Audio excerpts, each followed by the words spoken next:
Hi, I'm Chris with Childcare Resources, and today we will be talking about how to cope with challenging behavior during challenging times. The current COVID-19 crisis has drastically changed the daily lives of children and families. Children who once spent most of their days in early childhood programs are now at home with their parents who are either working remotely or suddenly unemployed. And children of essential workers who remain in childcare settings are also experiencing changes at school and at home. Tantrums, sleep disruptions, and regression are some signs that children are having a hard time. So what can parents and caregivers do to help? Well, here are 3 ideas to support children's emotional development and managing challenging behavior.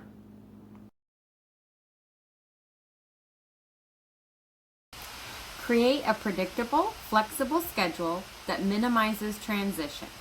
Young children are not planners under normal circumstances. They don't think too far into the future unless they're worried about it, like right now. When daily routines have drastically changed, children's worries about what comes next may show up in their behavior.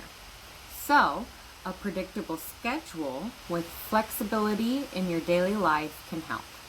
Children love to know what comes next.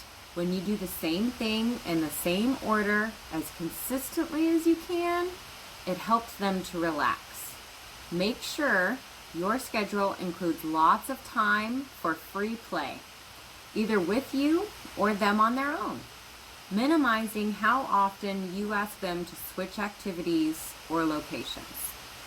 If children seem really engaged in an activity, see if you can be flexible. Can you extend the amount of time? Tell children what's happening and what's going to happen next. Offer more reminders than you usually do. And when there are changes in your upcoming schedule, let children know far in advance. For preschoolers and older children, a visual schedule can help them to understand what to expect. It doesn't have to be anything fancy. If you have a printer, you can print some pictures of the children doing daily activities like eating breakfast, playing outside, brushing their teeth, or nap time, and then arrange them in a sequence and hang it in a place that they can see. You can even have the kids draw the pictures if you don't have a printer or you want them to be more engaged. Then, point out the pictures as you prepare to move from one activity to the next throughout the day.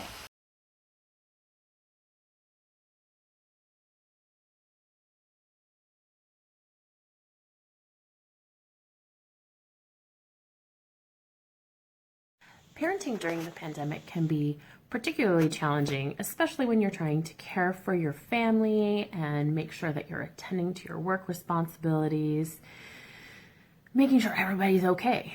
So it's normal for parents to experience this stress during this time.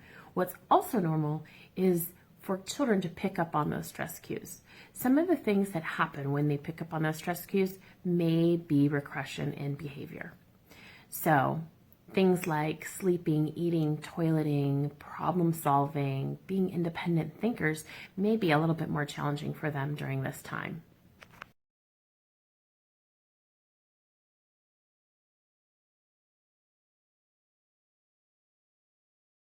You can use everyday experiences for learning experiences.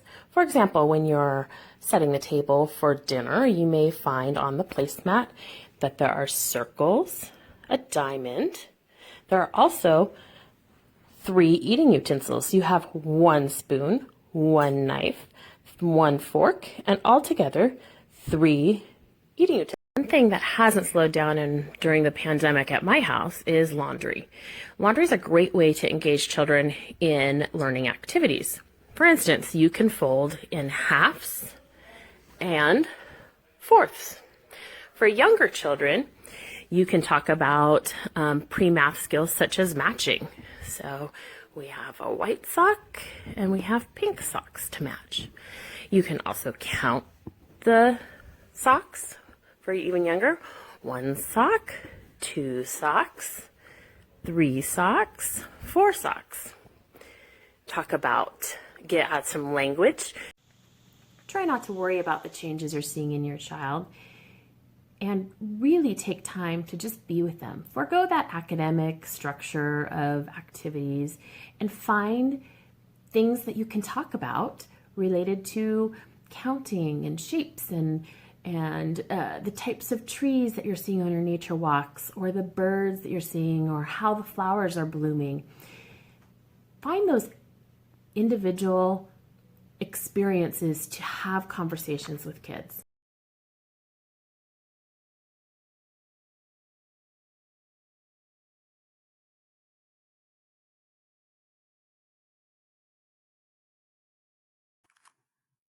Number 3, attend to your own emotional well-being.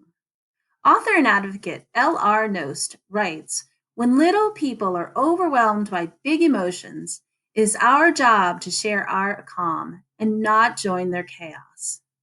This can be exceptionally difficult to do when we don't have much calm to share. During challenging times, it is critical that adults caring for children also care for themselves, so that challenging behaviors don't overwhelm them when they arise. The best way to attend to your own emotional well-being varies widely, depending on your temperament and circumstances. There is no one-size-fits-all solution. For most people, extra attention to good sleep, nutritious food, and healthy movement are a good start. Reaching out with phone calls or video chats to people who can support and nurture us emotionally is also a good strategy. You may also want to limit time spent on social media. No matter which strategy you choose, the most important is that you take time daily to recharge, even just for a few minutes.